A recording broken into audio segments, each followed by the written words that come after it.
Guy McPherson again here with Neil Shepard, and today we're taking a look at methane and specifically the pause in methane emissions that occurred and then within the last few years has skyrocketed up again. And you can see on this slide that there's a pause in methane emissions. They were skyrocketing up, they leveled off, and then bam, up they go again. And scientists have been looking at this for a while now, and a meaningful explanation for this pause and for the subsequent rise is lacking, at least that I've been able to find. So, Neil, perhaps you've come across something that I haven't? Yes, I think we should just take a look at what the various articles, some headlines, if you will. Right. Just looking at a couple of headlines here, we're just going to actually go in order. Let's start back here in March 2016. Why did methane stop increasing, then start again? So it really plateaued in the early 2000s to about 2010, and then it began rocketing up. And this is from 2016. It says a new study points to a mix of human and natural causes. So there's a rice paddy in Indonesia. And I'm not going to read this all out. I'm just going to the same chart, this pause in the 2000s, in the between 2000 and 2010, 29, it seems to have paused. And what I get from these articles, and I will go through them very rapidly, and people should just do this research. Just Google the question, why did methane stop increasing? Or the methane pause, what caused it? Any of these questions now will get you most of these articles. For the enigmatic rise in methane since 2006, that's as important or more important to explain than the pause, but they need to explain both. While the concentration of methane rose, the proportion of carbon-13 decreased. That means the sources of that increase must be pretty light on carbon-13. That points the finger at methane produced by microbes, which favor the lighter carbon-12 isotope. So to summarize, if you've done your high school chemistry class, you learned that carbon's atomic number is 12. That means there's 12 protons. Is that correct? The 12 neutrons and protons combined, as I Right. recall. And carbon-13 exists. It's a rarer isotope. You can look at anything that has carbon in it and measure the amount of carbon-12 or carbon-13 and come up with some conclusions about that. It's kind of like a fingerprint, but it's not as diagnostic, unfortunately, as we would like.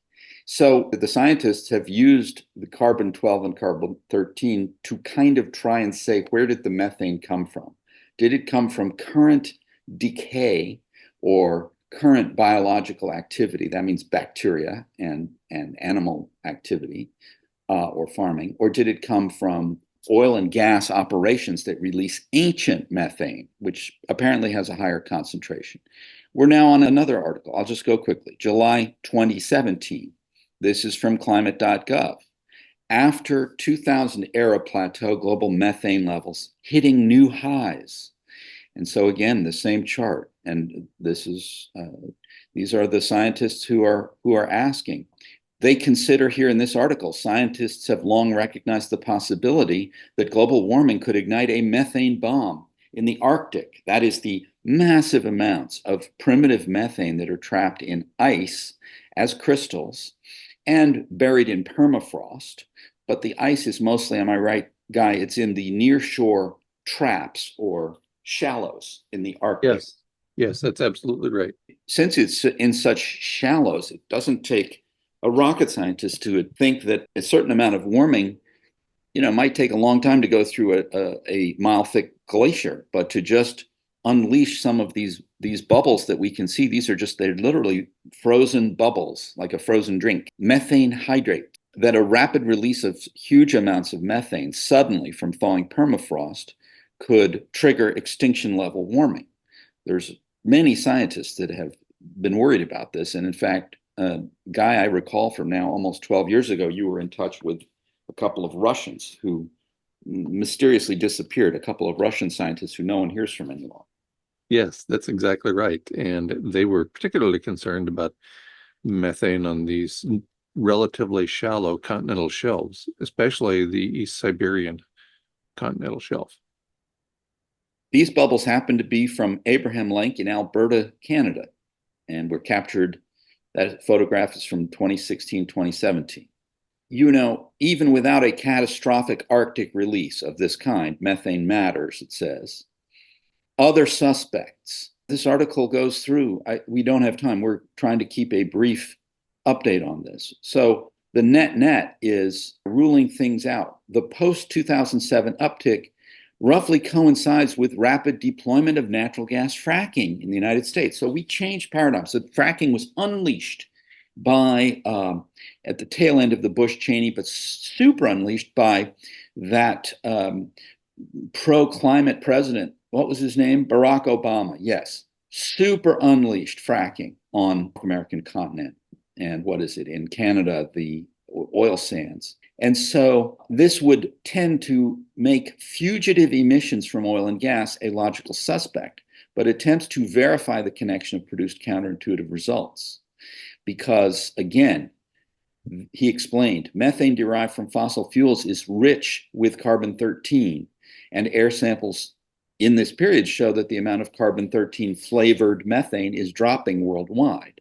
So what do you make of that, Guy? That they have their various assumptions about the signature of oil and gas operations, and that doesn't jibe with this increase, apparently. Some things are just confusing. And these are people who, this is what they do. This is what they study. And they can't figure out where all the methane is coming from and the interaction between carbon-13 and carbon-12. It's a mystery. Yep. Here's another quote. Scientists hate mysteries, and so they just keep digging away. Yeah, we're not blaming. I don't think either of us are blaming these scientists. In fact, I think what this says is things are often much more complex, even our sophisticated tools and satellites now that we've said that have sensors. We are dealing with, sounds corny, but we're dealing with Mother Nature, and Mother Nature does not package her methane emissions, most of them now triggered by us in some way, directly or indirectly, in neat little envelopes that say, well, this came from this. This came from that crap you took over here, and this came from this fart you emitted over there. I'm putting it in just fun terms, but Guy, what's your take as a scientist? There is so much we don't know. And when I was giving presentations, when I was on speaking tours, I would open my presentations by saying just that. There are many, many things, far more things we don't know than what we do know. So, and as a scientist, that is a mixed blessing. It leaves the door open to all kinds of opportunities in terms of discovery. But on the other hand, it can be a little frustrating. Guy, I will say this, I don't know if people who listen to you have heard the same thing. In several of our recent talks over the last couple of months, you've at several points said you don't know. It's not common to hear a scientist or a professor or a friend or a person say, I don't know. And you say it a fair bit when you don't know, and you're just right up there admitting it. I've met scientists and I've seen scientists interviewed who are very uncomfortable saying, I don't know. And to an interviewer, certainly when you're talking to the media, it's a horrifying experience. But kudos to you for being willing to say, I don't know.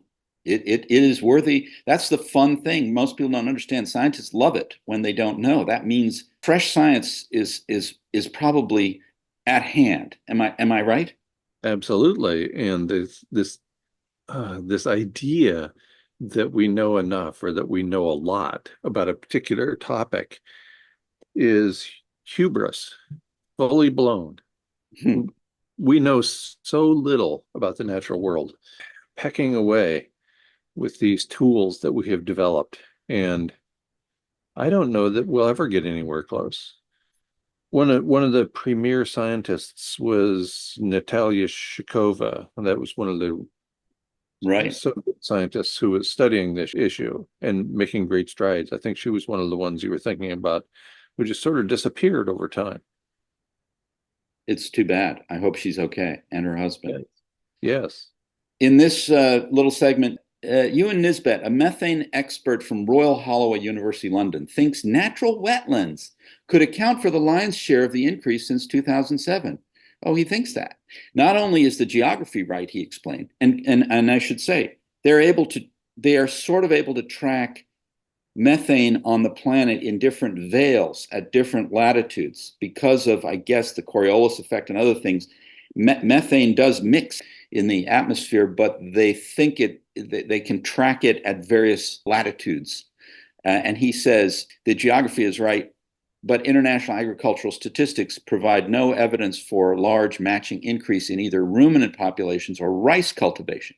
So he's trying to rule out ruminants, we should mention that's livestock, and rice cultivation, and blame wetlands, which are, a natural formation unless we screw them up. If you freshly flood a region, you create a sudden set of decay. If you drain a region, am I correct, Guy? If you suddenly drain what was a wetland, you could experience all sorts of gases that would rapidly come out of a freshly drained wetland that otherwise would have come out much more slowly.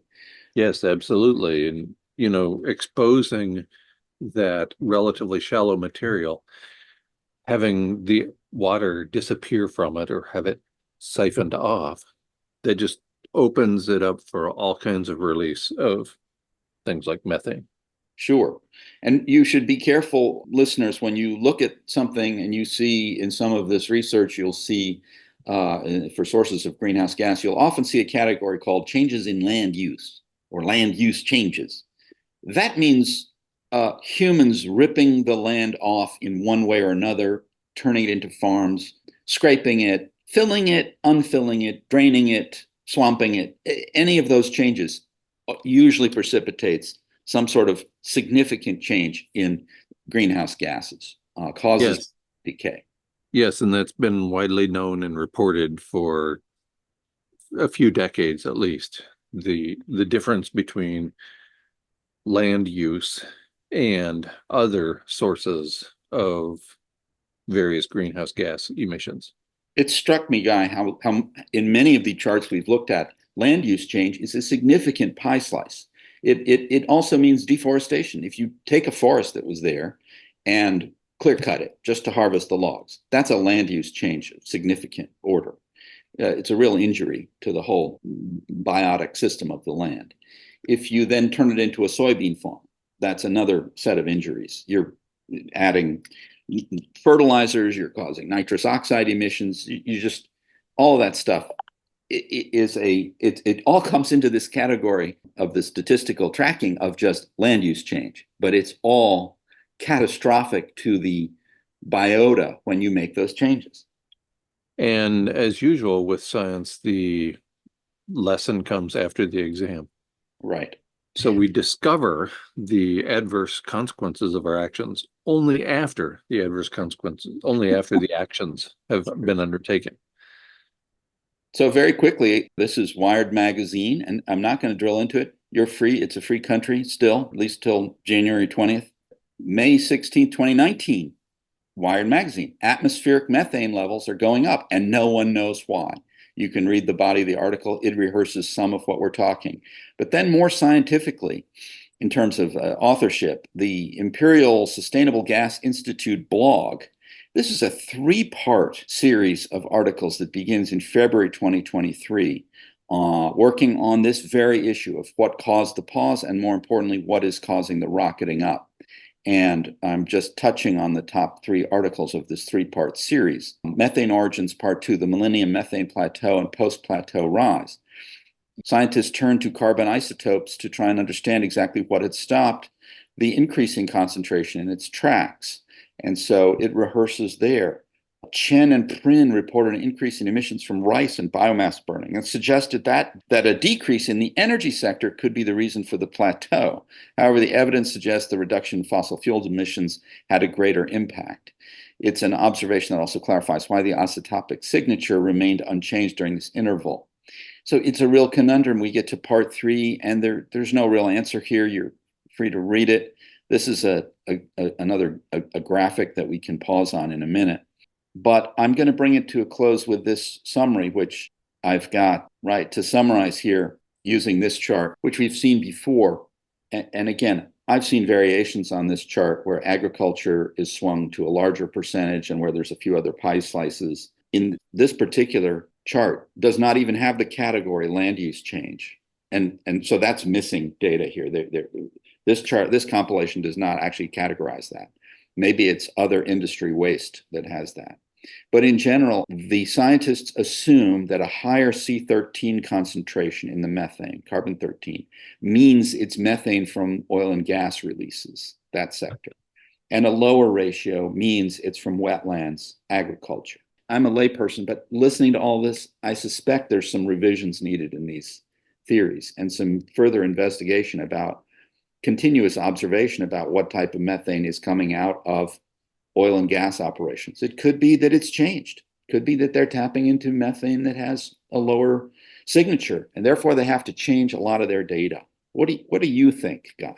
Well, there's always so much to know, and I suspect you're right that the unknowns represent the real potential here for discovery. And there is so much we don't know about methane emissions that that plateau has been studied by, at this point, dozens, maybe hundreds of researchers, and nobody's come up with a viable explanation that satisfies all the questions that are being asked. So this is, it's simultaneously represents the frustration and the wonder and joy of being a scientist, because there's always more to know.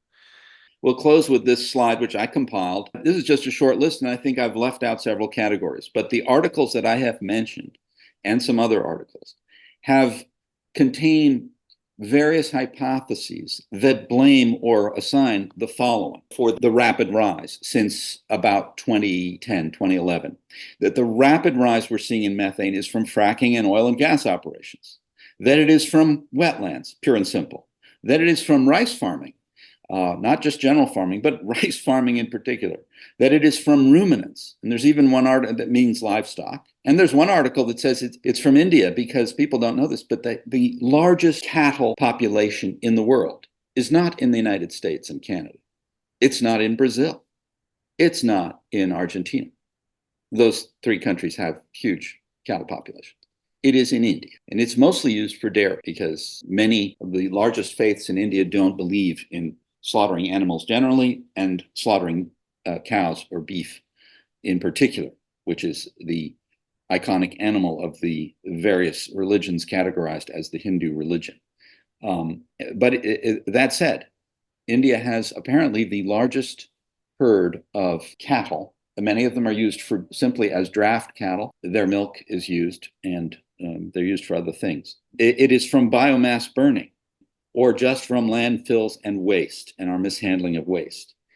To me, Guy, the fact that I'm having to recite just from my reading as a layperson, from looking at a few scientific articles, that I've found that all of these things are being blamed for the rapid rise of this critical and some say lethal greenhouse gas in the quantities that we're seeing. This tells me, as we've said, there's fresh opportunities for new science here, but it also says we're in a heap of trouble.